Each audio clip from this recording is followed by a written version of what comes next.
your WLKY weather with Chief Meteorologist Jay Cardosi. Some rainfall around here earlier today as well, but certainly not that heavy. Just patchy light rain from time to time, and we're still getting reports of a few showers, mainly off to the north and east of the metro, but just kind of a cloudy, cool afternoon. 73 and 66 the extremes. Again, from the rain, not a lot, just 1/10 of an inch officially at the airport. Right now we're 68. We are mostly cloudy, humidity 84%, an east wind in here at 5 miles per hour. Your radar scan. All right, not much happening around the metro, a lot of false echoes.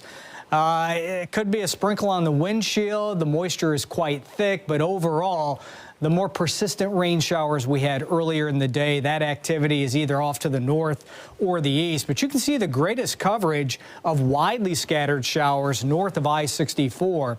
And I think that trend will continue for the next several hours before things tend to wind down very late tonight.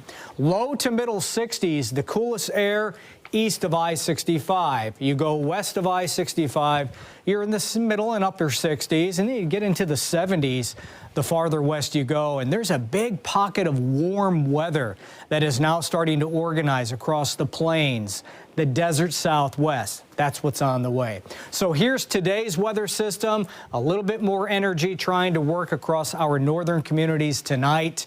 But again, as we look off to the west, things are very quiet right now across the middle sections of the United States. Also the desert southwest, that area of high pressure, not only at the surface, but all the way up through the atmosphere.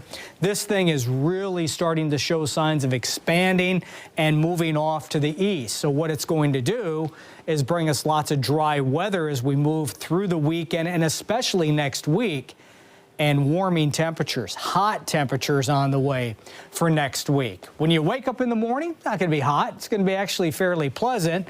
Upper 50s, low 60s will greet us, around 64 in the city. The thing about tomorrow, it's not going to be the world's brightest day, gang. We're going to have a lot of clouds, I think, in the morning. There could even be a sprinkle off to the north of Louisville. In the afternoon, that's when I think we'll mix up some of the moisture, see some sunshine breaking through across the better part of the region. But I do think much of the viewing area tomorrow afternoon will stay dry. And with partly sunny skies the second half of the day, yeah, temperatures will respond. This is just about where it should be for the time of year. Lower 80s expected across the region. As we're looking at 84, it gets much warmer on Sunday. More sunshine, more humidity. High temperatures around 91. It's going to turn kind of steamy later Sunday afternoon. Talk about steamy. This is much of next week. Widespread 90s on the way. Matter of fact, 95 a possibility Monday, middle and upper 90s to persist Tuesday and Wednesday of next week. That's not the heat index. That's the actual air temperature. Wow. Mostly cloudy skies overnight. A few showers, mainly to the north of the metro. 64 on that low. Your detailed 12-hour forecast for your Saturday. A lot of clouds in the morning, then becoming partly sunny in the afternoon. High temperatures of 84. 7-day forecast, a sticky, steamy 91 Sunday. Rick, just a blowtorch in here as we move into next week. 95, 97, 97, 95, Monday through Thursday. Record heat is certainly possible, especially Monday, Tuesday, Wednesday. And next chance, decent shot for storms, really not until Friday of next week. It's going to get kind of steamy.